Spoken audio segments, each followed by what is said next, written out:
Hey Yeah, y'all. yeah. We just came off of a hot podcast, so I was like, my energy's all up now.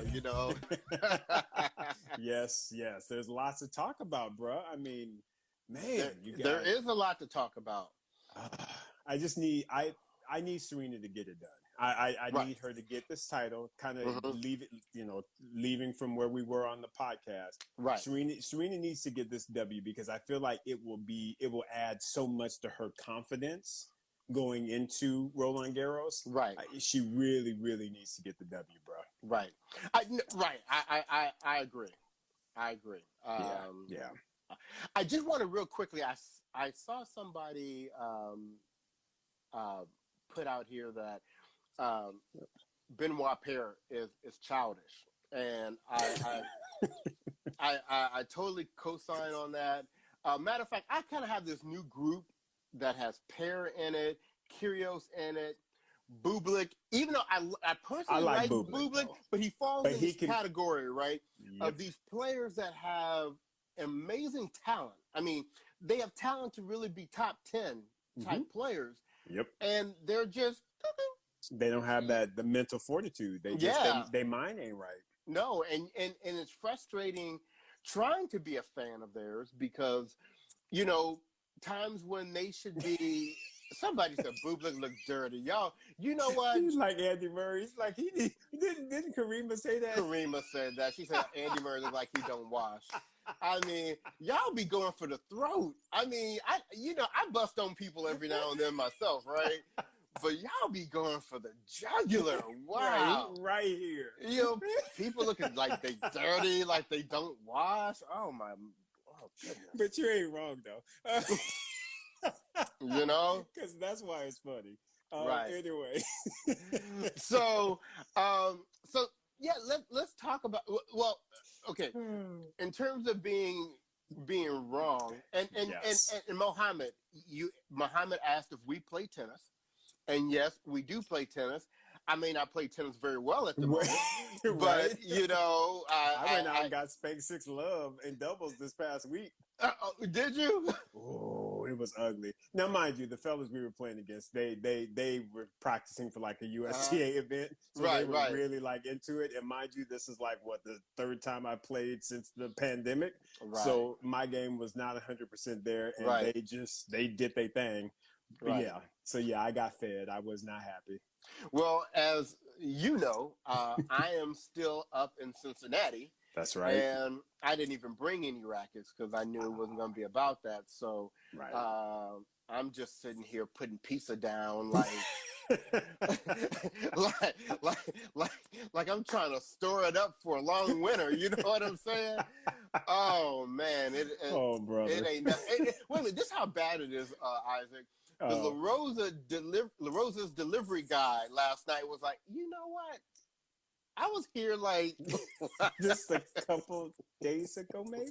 yeah. I've never been to this house before, but now it seems to be like a It regular seems thing, you familiar, know? right? It's familiar to me. Yeah, Y'all, that yeah. LaRosa's pizza, You, though. and Dirt McGirt, you're right. The COVID-19, I may have put on the COVID-20 actually. Call me overachiever. Um, well, anyway, enough about that. Let's Yes. talk about what's going on in the world of tennis. And Let's Isaac, talk. I think what we should absolutely start off with is what we were ending with on the podcast, and that Yes. is Miss Venus Williams. And you know, she did what she did today is something that you typically expect Serena to do, right? Quite, That yes. was a Serena That thing, was a right? Serena thing. Yeah. Right. But for those of you that don't know what we're talking about, uh, please go visit Brothers on Tennis on Twitter. It's on our. There's a video from her match today Mm. that that didn't go so well, but she. Okay, so let me set up the situation. It was a little windy out there, and so she was trying to hold not serving because it was kind of windy, and she Right. got called for a time violation. So she walked up to the chair umpire and she said, "Look, hey, I just my fault. It was windy. I was just trying to wait for the wind to calm down because I can't hit the ball when it's all windy like that." and the chair umpire was like, sorry about your luck, but time ran out, and I had to get you for that. And then she was like, now wait a minute. Now, if you don't take that attitude, I can't control the wind. I can't control God, and talk to him about it. Talk to him about it. And she pointed to the sky, and then she did her sister girl spin and did her Compton strut back to the baseline. I tell you what, it is the funniest thing I have seen on a tennis court this year. Dude. And you would not expect it from Venus. You would not expect that from Venus. And that's what made it so funny. And she was dead serious about it.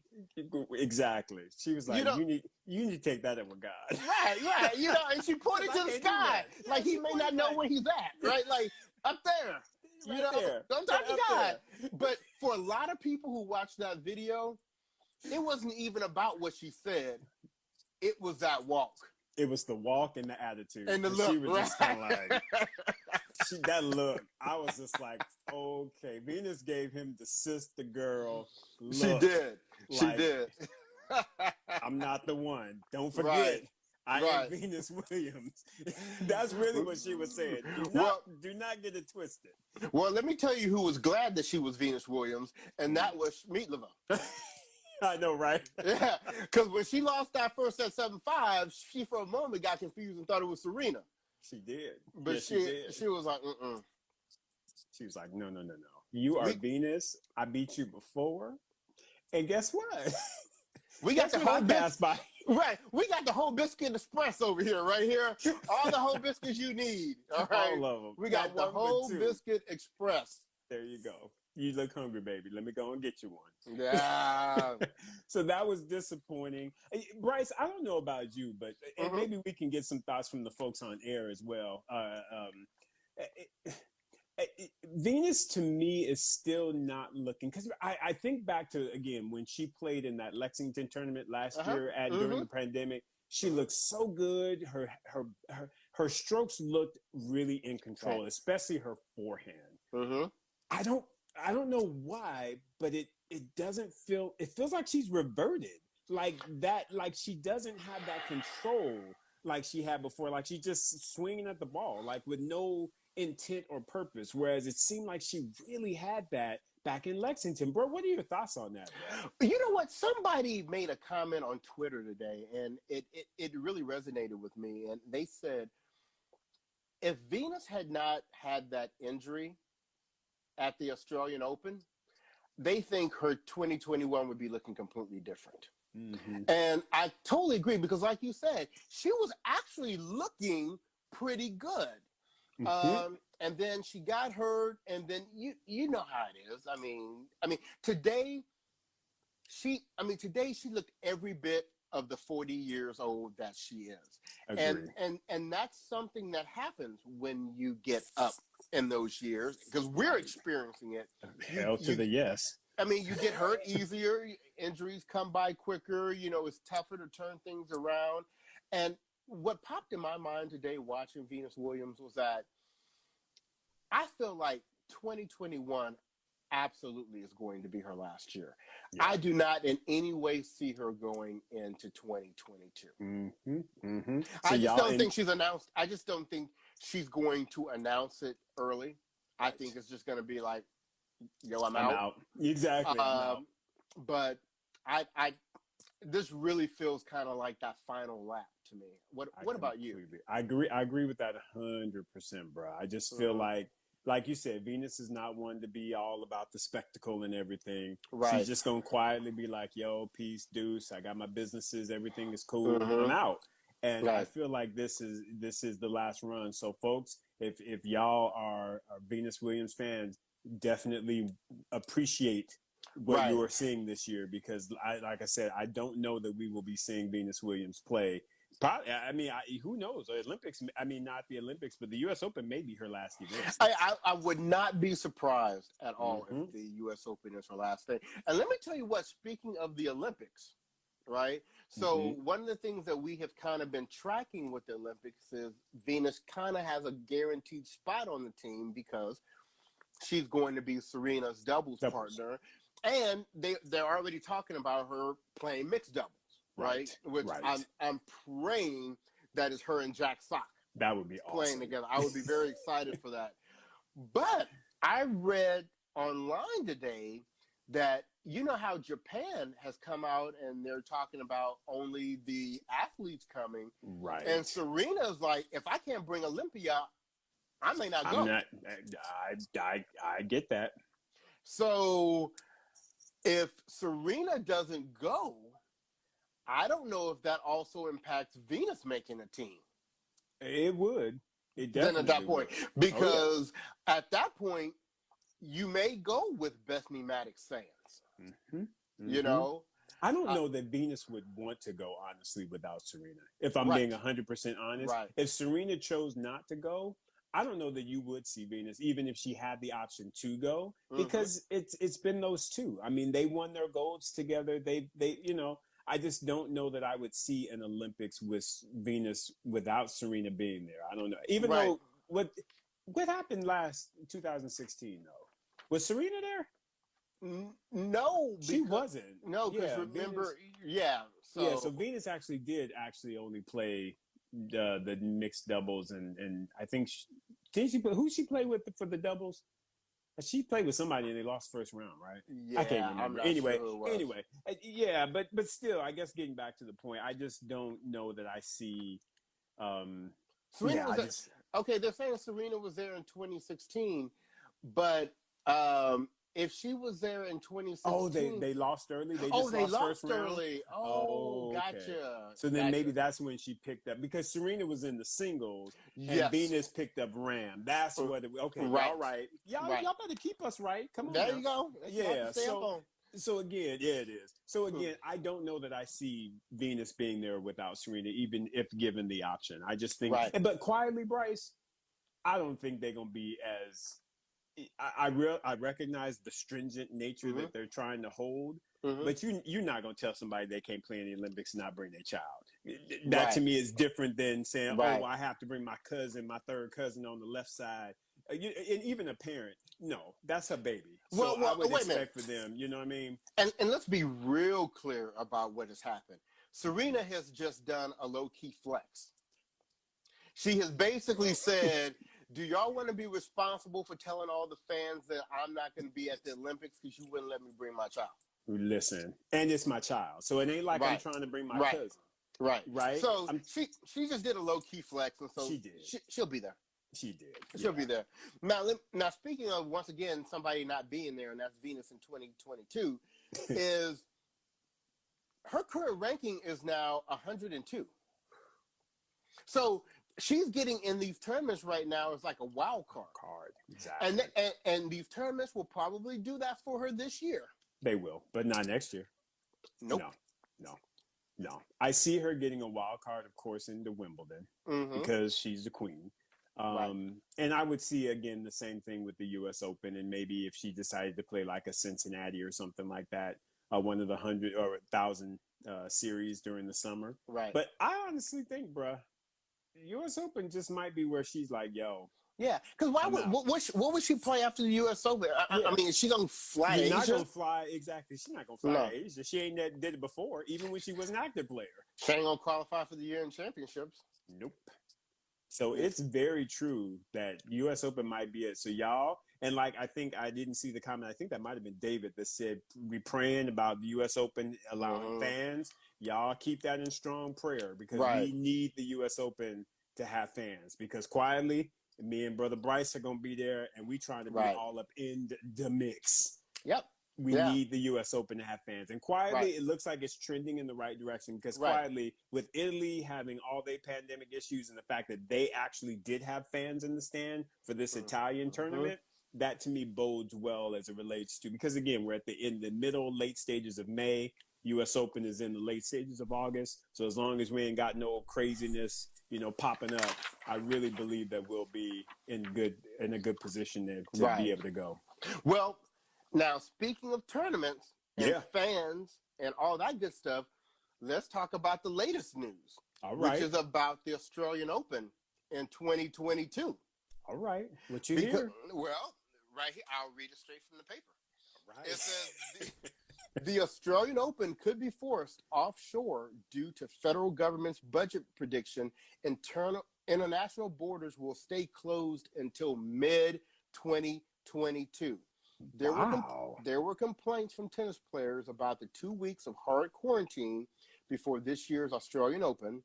Australian Open organizers are understood to be willing to move the tournament to Dubai or Doha if an agreement or softer quarantine is not reached.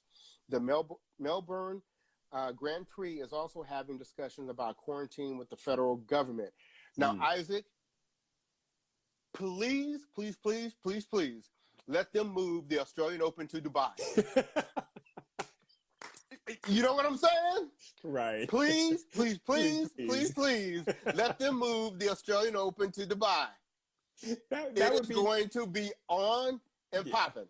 Yeah, that would be pretty good for a certain someone on this call.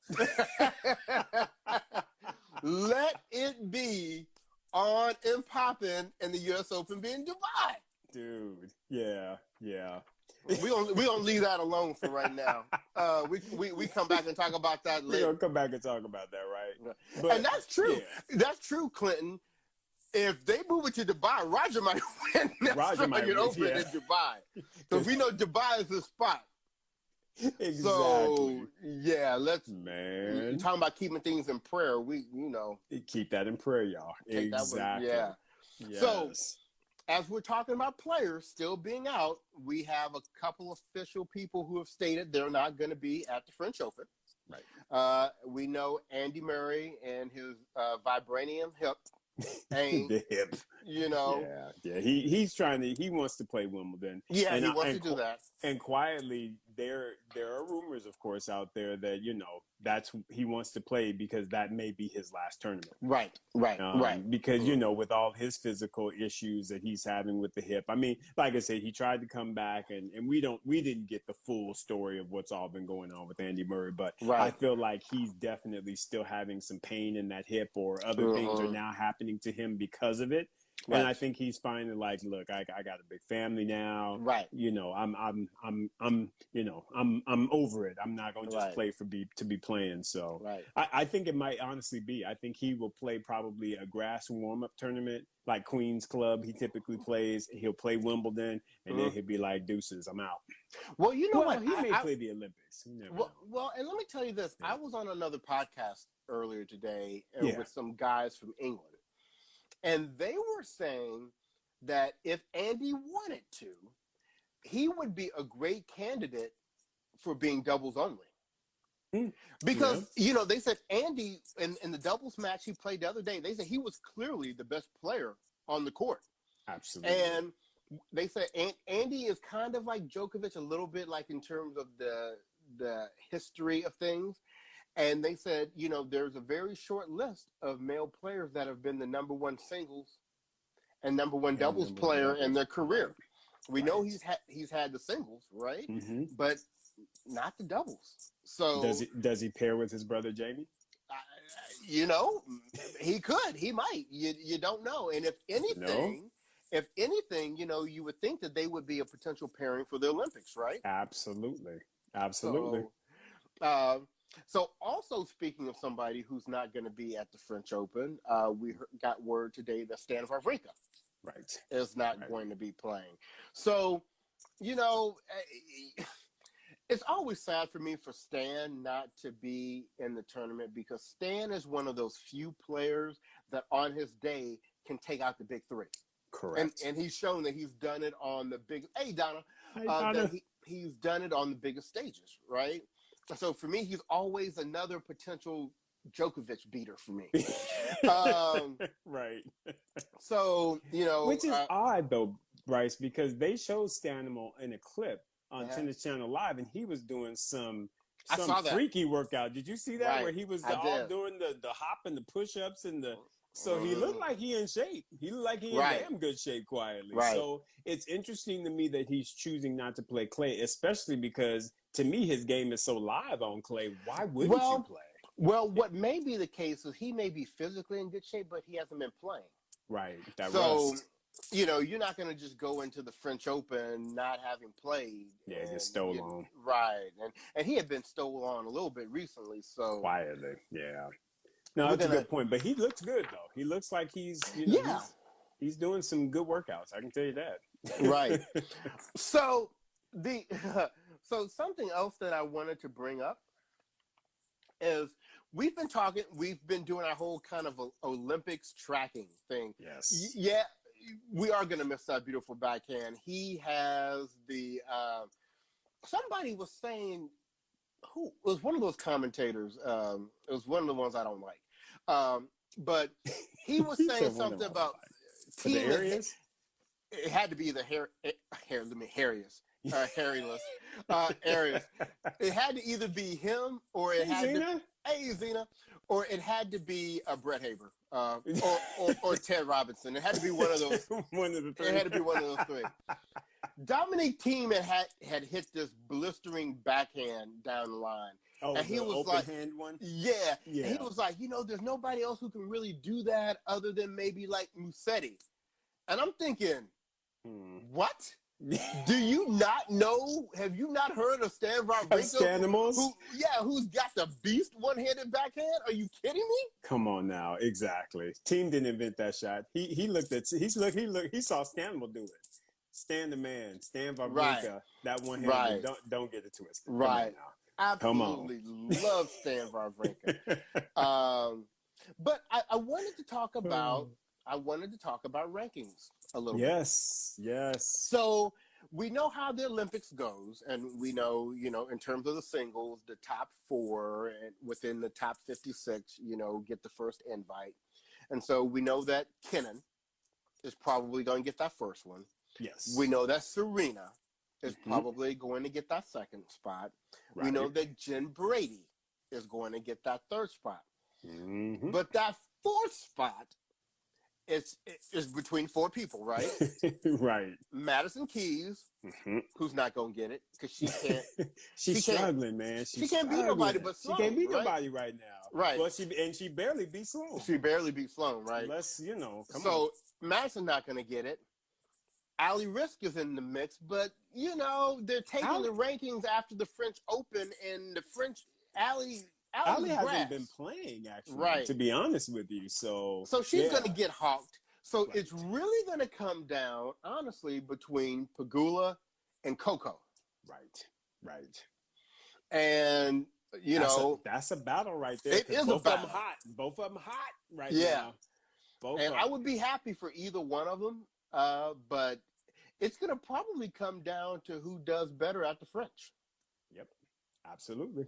That's it right there.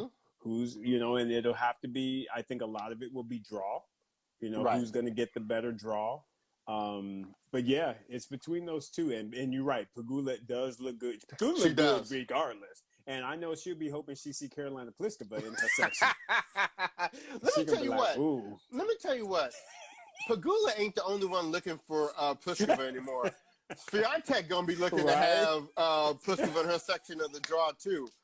And we've had people clowning, that the whole Sasha effect may be on Pliskova, right now. I feel bad for him a little bit.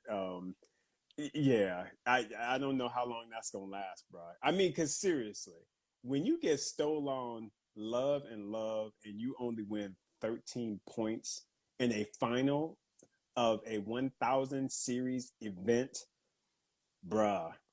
To me, I know if I'm a player, I'm sure enough looking at my team. I'm like, look, something got to change. You know how it says in the workforce, when something happens, somebody get chopped, somebody head roll.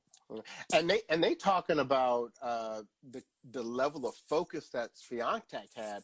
That was some Professor X level of focus that she had. I mean, she's one of the best front runners I've seen in a long time. Yeah. Because when Swiatek gets up on you, she don't let go. She's just like, she got, that pit bull thing, right? That lock. Yeah. Yeah. I don't know. So yeah, Pliskova. I mean, Pliskova also kind of falls in this category for me of there's this group of women that I feel like they've missed their window in terms of getting that slam. Mm-hmm. And I will continue to say, I think Angie Kerber is the master of having taken advantage of her window. Yes. She had a small window. We know she on retirement watch right now. Right. You know, her small window that she had, she got in there and she handled up. She did what she needed to do. She got her three. She got out. Got a three. Good. Like, I'm good. I'm right. out. I'm gonna be in the Hall of Fame. Peace. Right. Yeah. Pliskova is one of those the good one is, you know, she's one of the ones that I think will look back on her career and be like, she missed her window. Mm-hmm. And quietly, and I hate to say this so early but I think Svitolina is going to fall in that same bucket. Yeah. I don't think she's going to win a Grand Slam. No, I think she won the year-end championships. That will be, she's going to be like Dimitrova. I feel like there's going to be that one moment outside of the slams that she'll have. Right. Like Dimitrova won the gold. I feel like Svitolina won the year-end championships. That's going to be her thing. Yeah, I do. I believe, because I just think that there are so many girls now, or ladies rather, who are just, I'm sorry, they bring in the funk, y'all, and they ain't trying to play. And let's keep that window missing list going on. I think Madison Keys. I feel that way too. She can't get her mental right, bro. And to me, she got all the game in the world, but she can't get her mental right. And that's what annoys me the most. Because of all of them, I love her game style the best. I love the big power hitters. You know me. I love my Lindsay Davenports. I love Serena Bean. I love ladies that can just beat up the ball. Right. And she has that capability, but she can't stay in there mentally. And I just don't know that I see that changing. I feel like her best shot was when Lindsay was on her team. And when she was really trying to get her there, she made that U.S. Open final. And then it's just like you said, I think that window is gone. Yeah, I definitely think that window is gone. But it's tough. And it's weird because you have that situation on the women's side where there was a window. And you have the exact opposite on the men, where the big three just locked it down. They were like, if you were playing during this era, I'm sorry. Sorry. Yeah. It's tight on you. Go talk to Andy Roddick. He'll let you know. Go talk to Chilich. Go talk to Nisha Corey. Go talk But at least Andy got one. Let me tell you what. Andy made the most of his stuff. Not only did he get a major, he actually secured a year-end number one. That's right. And let me go out here and say this to the public. You know, people that have been listening to me for a while know that I have not been the biggest Andy Roddick fan. And if there was an opportunity to bust on him, I took it. Yes. But, you know, but looking at this current crop of U.S. men, I got to go back and give Andy his props. Bro. Andy did the damn thing. Andy did the damn thing. And he because at least Andy was in the mix, in the top of the game. And he got some of those victories. He got that year-ending number one. He was in that top five. You know, you had to deal with Andy Roddick. And let me add on, like we've mentioned before, surprise, surprise, I never thought I was going to enjoy him the way that I do as a commentator, as an analyst. You know, I think he does really well. I do as well. You know, this motley crew of rascals we got now for American men, the American women are killing it. They are strong. I am so proud of the American women. They are deep. Come on. Look, Zena put it right out there. They have no heart. Exactly. They are. I can't get excited about any of them. And I know we talk about Korda, that, you know, he kind of has the fundamentals of somebody that might be able to do something. Mm-hmm. But I still look at him as basically being like a European trained type of player. American player. He doesn't have the typical American, you know, upbringing in tennis. So it's really disappointing. And right now, the way Russia's coming and the way Italy's coming in, and you still got the big three out there. And Canada. Come on now. Look, I think I was talking to my mom about, you know, do the Americans have an opportunity to medal? And I'm like, they can get 10. They may be able to get some 10. That's about it. I mean, they may be able to get a medal in doubles. I mean, come on, Rajiv Ram and Jack Sock, if they potentially pair up, we already know Mektic and Pavic are going to take the gold. They're going to take the gold because, but I mean, fire, right? Right. They may be able to sneak away with the bronze or the silver or something like that. Potentially, yeah. But no, it's really embarrassing. And my whole life, and I guess your whole life too, since we're the same age. You have always had some American men that did the thing. I mean, when we first got into tennis, you had Connors and you had McEnroe and you had, Malavia and James Blake and Agassi and Sampras and Michael Chang and Jim Courier. I mean, you've always had American men out there doing it. And we don't even have wait a minute, do we still not have an American man in the top 30? In the top 30? I think... did Fritz move in there with his semifinal? I'm not sure. But I'll keep it going while you're looking at that, because again, like you said, Andy Roddick, and let's not forget, James Blake made some inroads. Didn't he get up to number 4 in the world? Oh yeah, yeah. James Blake did the damn thing, and so and like I said, you've had Fish and Ginepri and those guys trying to at least have their game right. They got into the top 20, I believe. So what we're seeing right now, it's unacceptable. It's unacceptable. So here you go. The top-ranked American is Taylor Fritz. Okay, and he's number 32. Mm-hmm. Crazy. Isner is 34. Opelka is 35. I didn't want to waste any more ink out of my printer on that list. But I've never lived through a period where American men did not have some sort of presence in or around the top 10. That's right. It doesn't make no sense. Right. I can't even talk right because it's not right. And it's a shame. And I think that they just like I said, Zena put it best. It's the heart. They each got to get heart, and they got to work on their gaps, because each of them has a glaring gap. Right. And they just got to work on that. I feel like, again, and I know you don't like him, but again, you can't teach 7-feet tennis. Opelka is, in my opinion, severely underachieving.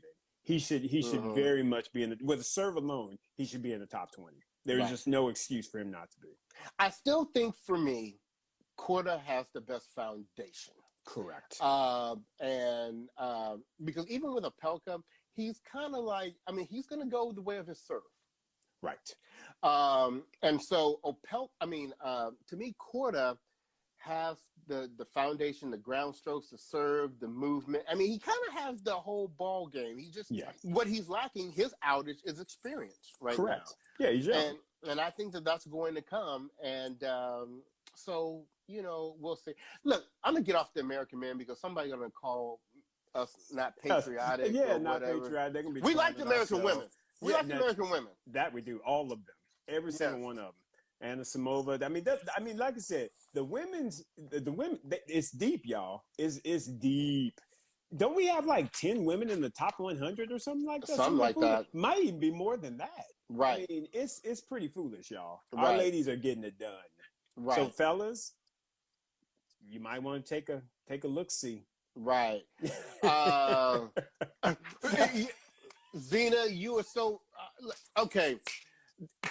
What's his name? Pierre Hughes Hebert, whatever. Him and Korda.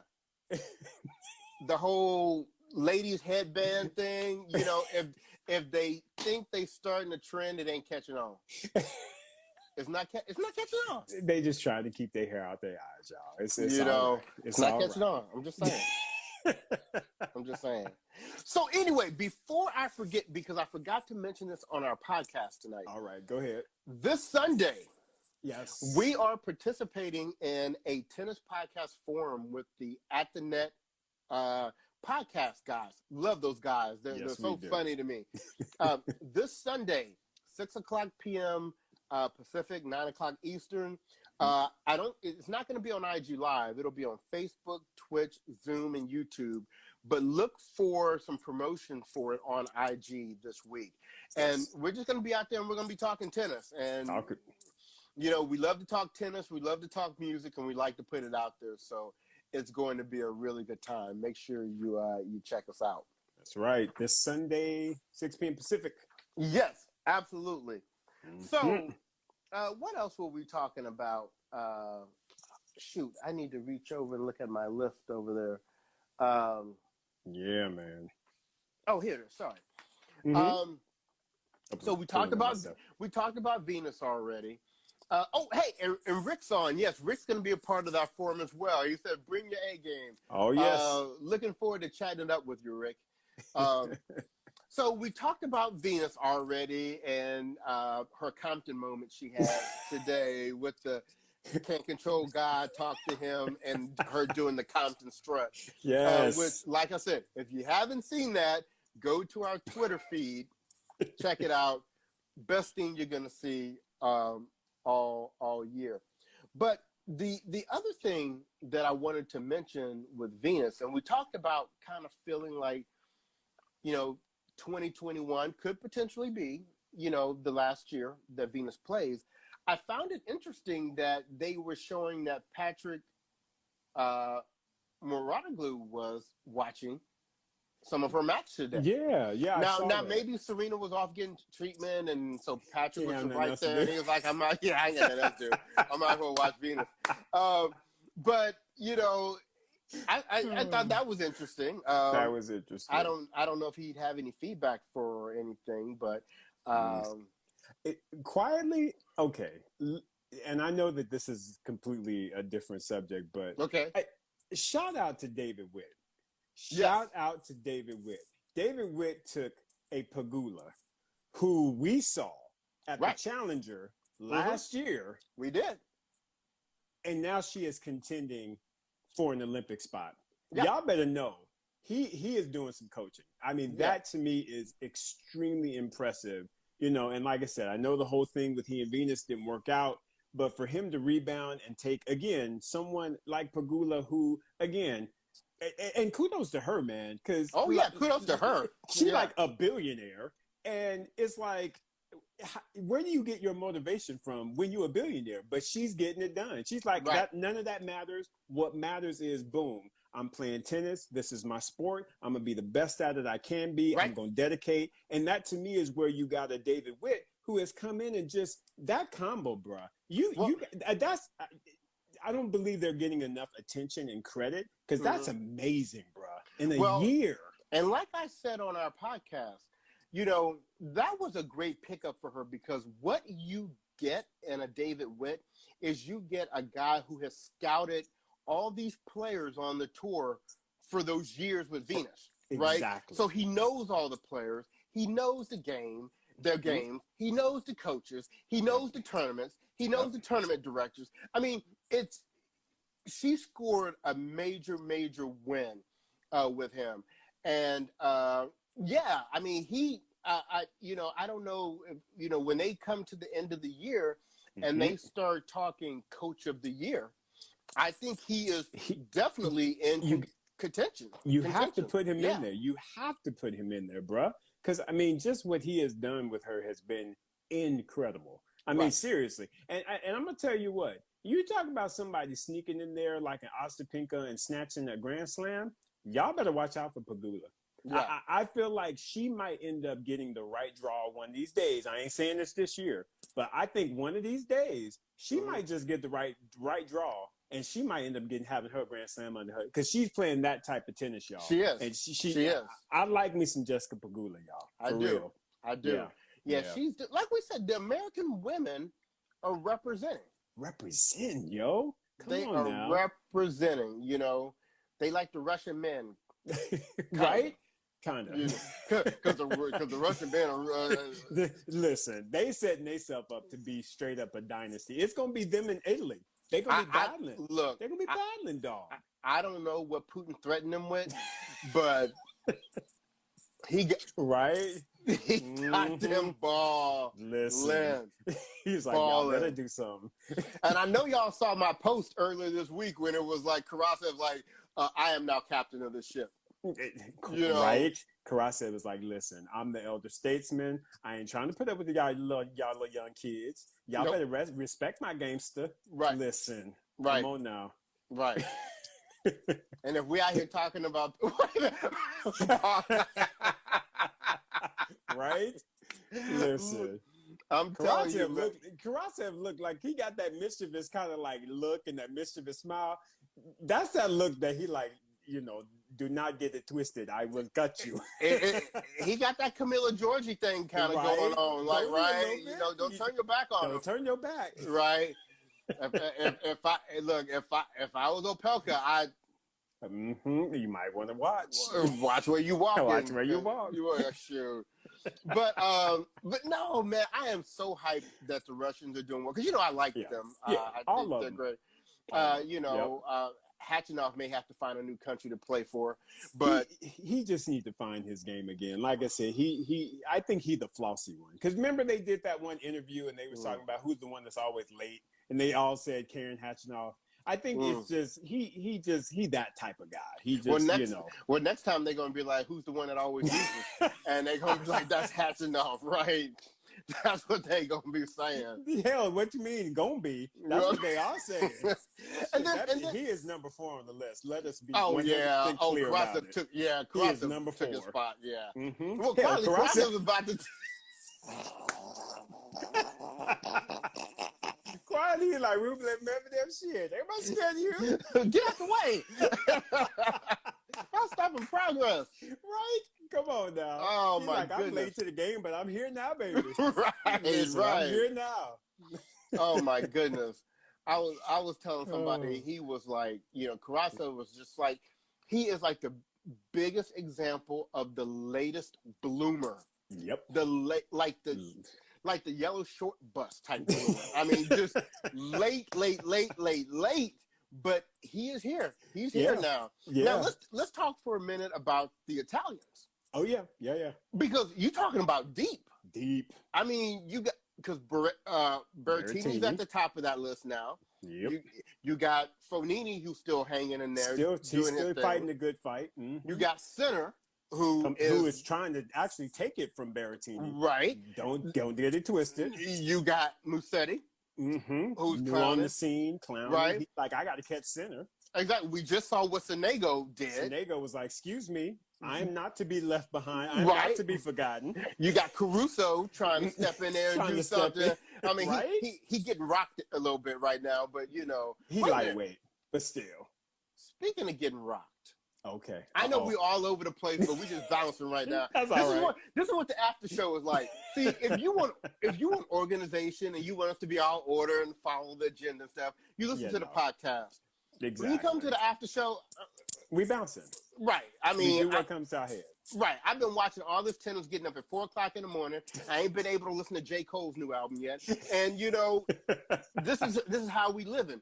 But no, seriously, if we are really talking about how these people are rocking right now. Yeah. Man, I lost what I was going to say. Oh, B. It was we were talking to Italians, but you were going to jump to a completely different topic. Oh man, this didn't happen before I turned 50. I know, right, dude? I'm telling y'all, the brain.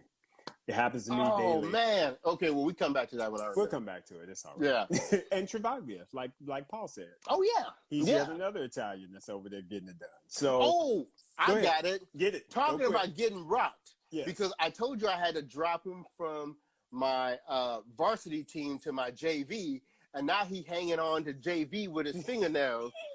What happened to Dusan Lajovic? Yeah. He's having a bad run of late. I don't know what's going on with his game.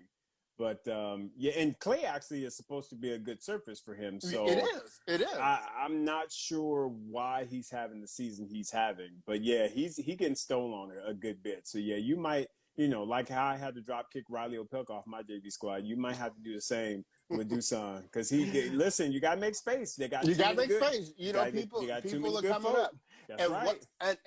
And by the way, speaking of somebody else on my JV squad, Davidovich Fokina.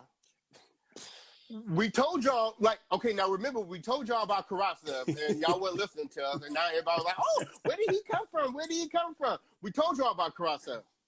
Now we're telling you about Davidovich Fokina. Yes, sir.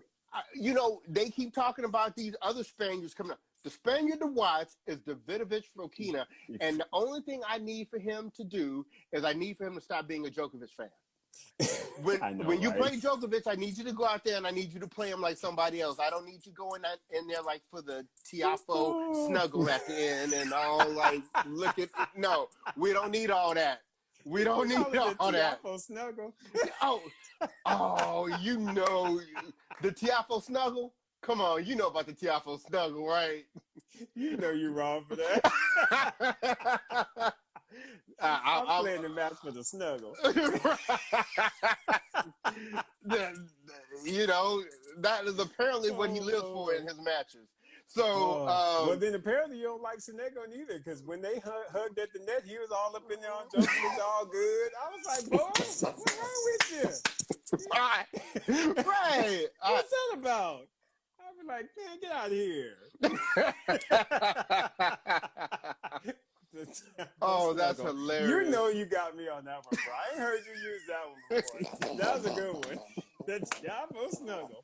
Yes, sir. Let me get all the minute. Oh, my gosh. I'm sweating. I'm up here sweating now. Know, I'm laughing so hard.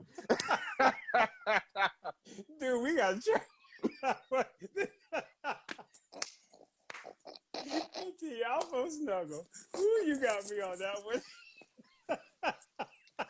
Oh. Ooh, y'all. Oh. It's like I've been drinking, but I ain't. Okay. Ooh, Lord Jesus. Okay, we're going to reset. We're going to reset. So, all right, there we go. So let me tell you what. Let's talk about some good stuff, right? Let's talk about our guy. Let's talk about Roger Federer, right? Roger, the GOAT. Yeah, I mean, I'm going to tell you what.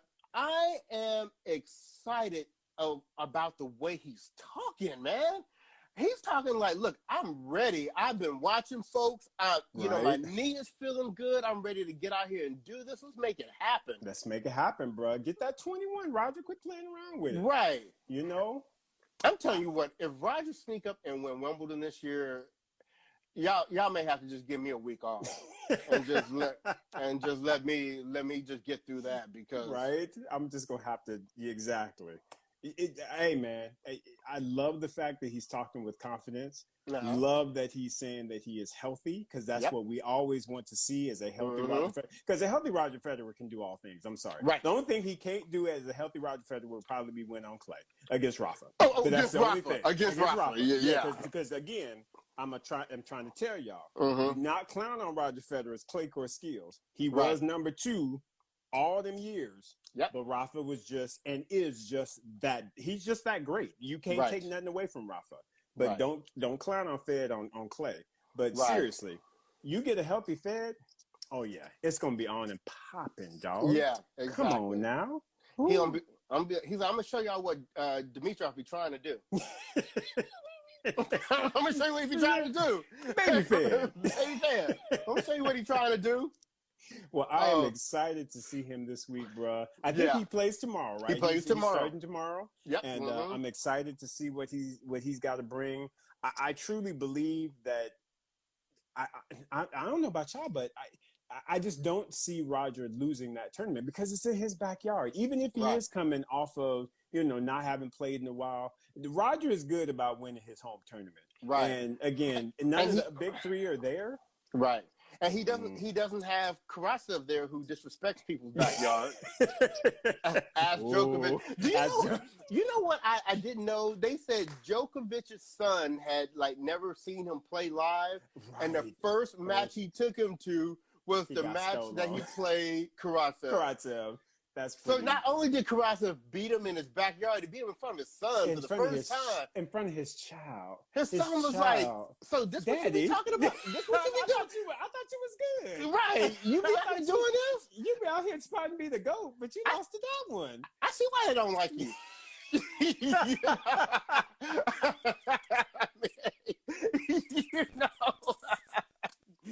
Just disrespect him all in front of his child. You know that ain't right. Right. I said, yes, he is straight hood. Like I said, I just love that little look and that little smirk he has on his face. Because I love that dude, man. He is like undercover hood, y'all. Yeah, he is. Undercover hood. Look, do not get it twisted. You know what? We're going to have to get ourselves together and get him on the show. We need to. Because he needs to come on Brothers on Tennis, because, like I will continue to say, what was nobody pushing him when we were pushing him. That's right. Don't and trip. Then you get these commentators, John McEnroe, saying, "Where does this guy come from? I've never heard of him." Really? We saw him. Do you watch tennis? Right. First match we saw of him, we were like, I was like, Bryce, and Bryce was like, Isaac, and I was like, right? I mean, literally, that's how it went. We was like, what? Where he been? Right, yeah. And Come on, y'all. He is, I will tell you this, Karatsev is the first person I have ever intentionally scheduled myself to sit down and to watch his qualifying matches for the Australian Open. Because I knew coming into the Australian, based upon what he had done in those quarantine tournaments, I was like, he gonna do something. I figured he was gonna qualify. Now I'm not gonna lie. I didn't think he was gonna make it all the way to the semifinals. I know, right? Right. No. But like you said, you and I knew that this guy. It was like we were like, why hasn't he done anything by now? He's got everything. Exactly, bro. You know, he's got every part of his game. I think he just needed that little mental piece just to snap in place. And for whatever reason, he found it. And boy, well, you know, his boy, who is his coach, who's basically the same age as him, was the one who they said he had like a real like honest heart to heart with him, because he said he wasn't professional, he wasn't handling business. He would go to the course with like 8 rackets and would break 7. Break them, right? You know, he was. I mean, and props to his boy. Exactly, for being real with him and just being like, yo. And props to Karatsev for listening to him. Exactly. Because look at what they doing now. Crazy, bro. Crazy. So money. Look, we are coming down to the last few minutes. You know, I don't like when IG just cuts us off. Get him before he gets a sponsorship. Right. Exactly. You, Zena. Yeah. Exactly. We got to put work in on that. We got to get Chester to get on his game and make that happen for us. But you know, we're gonna get cut off here on Instagram here shortly. So Isaac, are there any final things you want to say in this after show? Anything we didn't mention? Anything you want to promote? Anything? The after party. You know, I haven't been doing this enough, bro. But y'all, you see this Brothers on Tennis. This is merch. It's what it's called. And we do have it available for you if you do want some. Yeah. And you know what? Website. Come on. Yeah, it's on our website, and we actually have a store on IG and Facebook. That's right. And we'll give you just a little bit of information. We have 2. I put up 1. We have 2. We have 2, not 1. We have 2 new designs coming out this summer. Yes. And both of them are pretty fly. So we're not saying don't buy these, because these are still good to get. You know, this is the original. That's right. But get ready. We got 2 popping designs coming out this summer, and we will be sporting those at the U.S. Open this year. So really, really looking forward to that. So come on, fans. Yeah. So, hey, look, thank you, everybody, for joining us. We have truly clowned today. You know, we try to have a good time out here. Everything is in good fun. That's right. We absolutely love this game, and we absolutely love the people that play it, and we hope that you do the same. So, and we love y'all, because we appreciate y'all so very much for putting up with us and letting us be ourselves and be crazy, because y'all crazy like we are, and we love y'all. Absolutely. So thank you, everybody, for joining. Thank you, Zena. And by the way, Zena is like our podcast godmother. She got all this going for us. She was our first big guest and has just been so supportive of us. So we love you, Zena. So, all right, everyone, have a good one, and we will talk to you later. Talk to you next week. Bye.